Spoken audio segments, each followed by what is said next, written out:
পাবনার টেবুনিয়ায় শামসুল হুদা degree honours কলেজে ভারপ্রাপ্ত অধ্যক্ষ নিয়োগকে কেন্দ্র করে অনিয়মের অভিযোগ উঠেছে। এ নিয়ে কলেজের শিক্ষক, শিক্ষিকা, শিক্ষার্থী ও অভিভাবকদের মধ্যে অসন্তোষ ও ক্ষোভ বিরাজ করছে। সিনিয়র রিপোর্টার জাহাঙ্গীর আলমের প্রতিবেদনে দেখুন বিস্তারিত। ক্যামেরায় ছিলেন সোহানুর রহমান। জানা গেছে, গত ৩১ ডিসেম্বর শামসুল হুদা ডিগ্রি অনার্স কলেজের অধ্যক্ষ মোহাম্মদ এনামুল হক চৌধুরী অবসর গ্রহণ করেন। অধ্যক্ষের দায়িত্ব শেষ হওয়ায় গত ৩০ ডিসেম্বর এক রেজলিউশনের মাধ্যমে ১ জানুয়ারি থেকে ১০ জানুয়ারি পর্যন্ত সহকারী অধ্যাপক মোহাম্মদ তারিকুল ইসলামকে ১০ দিনের জন্য ভারপ্রাপ্ত অধ্যক্ষ হিসেবে দায়িত্ব প্রদান করা হয়। লিভ করে বা পরিত্যাজ্য করে একজন জুনিয়র শিক্ষককে এই ঐতিহ্যবাহী কলেজের দায়িত্ব প্রদান করা হয়েছে, যা সম্পূর্ণ আইন বিরোধী এবং শিক্ষার মান উন্নয়নে যথেষ্ট প্রতিবন্ধকতা তৈরি করবে। এ বিষয়ে যেহেতু আমি এলাকার একজন সন্তান, আমার এখানে সন্তান পড়ে, আমার ভাইয়ের পরে, প্রতিবেশী আরেকজনের পরে, তাদের ভবিষ্যৎ নির্মাণ বা বিনির্মাণ কল্পে অবশ্যই এই অনিয়মের বিরুদ্ধে জোরালো প্রতিবাদ করছি।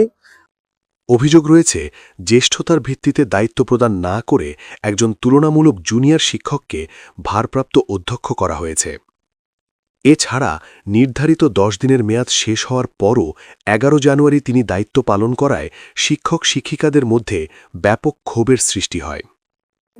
৩০ তারিখে আমাদের প্রিন্সিপাল রিটায়ার্ড যাওয়ার কারণে কমিটির এখানে একটা মিটিং হয়েছে। ওই মিটিংয়ে আমি পরবর্তীতে জানতে পারলাম যে আমাকে ভারপ্রাপ্ত অধ্যক্ষর দায়িত্ব দেওয়া হয়েছে। ঠিক আছে, আমি তারপর থেকেই দায়িত্ব পালন করছি। এখানে ১০ দিনের যে দায়িত্বটা দেওয়া হয়েছে সেটা পরবর্তীতে একটা কাটা হয়েছে এবং দেখলাম যে লেখা আছে যে ৬ মাসের দায়িত্ব আমাকে এখানে দেওয়া হয়েছে। আমি তারপর থেকে এই দায়িত্বটা পালন করছি, এটাই। আর এই কমিটি যা সিদ্ধান্ত নিয়েছে আমি সেখানে মানতে এই কলেজের শিক্ষক হিসাবে বাধ্য। এছাড়া বলার কিছু নেই। আমাকে দায়িত্ব দিয়েছে, পালন করছি। যেদিন বলবে যে আপনার দায়িত্ব শেষ, আগামীকাল থেকে অন্যজন দায়িত্ব পালন করবে, সেদিন আমার দায়িত্ব শেষ। এই চেয়ারে আমি বসবো না। প্রথমে ওনারা যখন ১০ দিনের দেয়, ওখানে আমারও সই করা আছে। পরবর্তীতে ওনারা এই নিয়ম দেখেছে যে ৬ মাস এক্সটেনশন দেওয়া যায়। এরপরে ওনারা আবার পূর্বেরটা কেটে দিয়ে ৬ মাসে দিয়েছে। এটা আমি প্রথমটা তো ৩০ তারিখে সই করা আছে। এরপর চলতি মেয়াদেই যে ১০ দিন শেষ হওয়ার পূর্বেই আমাকে তারিখটা দেওয়া হয়েছে না, পাশাপাশি দুটোই লেখা হয়েছিল একসাথে। ঠিক আছে, ১০ এবং ৩০ এই জাতীয়ই। তার পরবর্তী সভাপতি এবং প্রিন্সিপাল কেটে দেয়, কেটে দেওয়ার পর বলে ৬ মাসেরটাই তোমার জন্য কন্টিনিউ করা হলো। এ বিষয়ে দর্শন বিভাগের সহকারী অধ্যাপক মোহাম্মদ দুলাল হোসেন বলেন, গত ৩১ ডিসেম্বর অধ্যক্ষ মোহাম্মদ এনামুল হক চৌধুরী অবসর গ্রহণের সময় মন্ত্রণালয়ের বিধি অমান্য করে একজন জুনিয়র শিক্ষককে ভারপ্রাপ্ত অধ্যক্ষ হিসেবে দায়িত্ব দিয়েছেন। এতে জ্যেষ্ঠ শিক্ষকদের চরমভাবে অসম্মান করা হয়েছে। তিনি আরও বলেন, এ বিষয়টি নিয়ে শিক্ষক, অভিভাবক ও শিক্ষার্থীদের মধ্যে ব্যাপক অসন্তোষ বিরাজ করছে। আমি মোহাম্মদ দুলাল হোসেন, সহকারী অধ্যাপক দর্শন বিভাগ। আমাদের কলেজের অধ্যক্ষ মহোদয় ৩১ তারিখে অবসর গ্রহণ করেছেন ২০২৫ সালে। তারপরে একজন শিক্ষকের দায়িত্ব প্রদান করছেন, যেটা জাতীয় বিশ্ববিদ্যালয় এবং মন্ত্রণালয়ের সমস্ত বিধি উপেক্ষা করে তারা একজন জুনিয়র শিক্ষককে দায়িত্ব প্রদান করেছে। এটা আমাদের যারা সিনিয়র শিক্ষক, আমাদের একটা সম্মানের বিষয় এবং এটা অসম্মানী। এবং এখানে এই কারণে শিক্ষকদের মধ্যে একটা অসন্তুষ্ট বিরাজ করছে। স্থানীয়ভাবেও যারা ছাত্রছাত্রী আছে তাদের মধ্যে অসন্তুষ্ট বিরাজ করছে।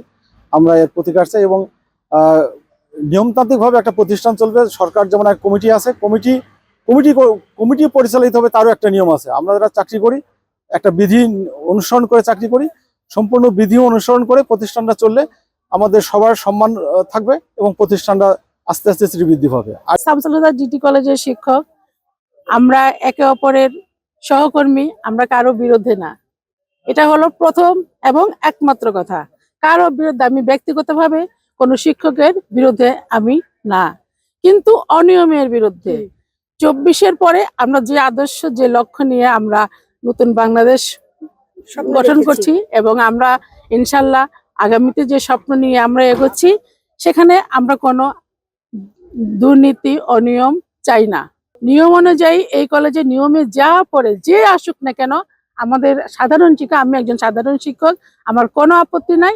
নিয়মের মধ্যে থেকে এই কলেজের ভারপ্রাপ্ত যতদিন স্থায়ী অধ্যক্ষ নিয়োগ হচ্ছে না, ততদিন নিয়মের মধ্যে থেকে ভারপ্রাপ্ত অধ্যক্ষকে নিয়োগ দেওয়া হোক। এটাই আমাদের সাধারণ শিক্ষক, স্থানীয় লোক, সব স্টুডেন্ট সবার একমাত্র দাবি, এবং এটাই হওয়া উচিত। সেই দাবি নিয়েই আপনারা আমাদের সাথে সোচ্চার থাকেন।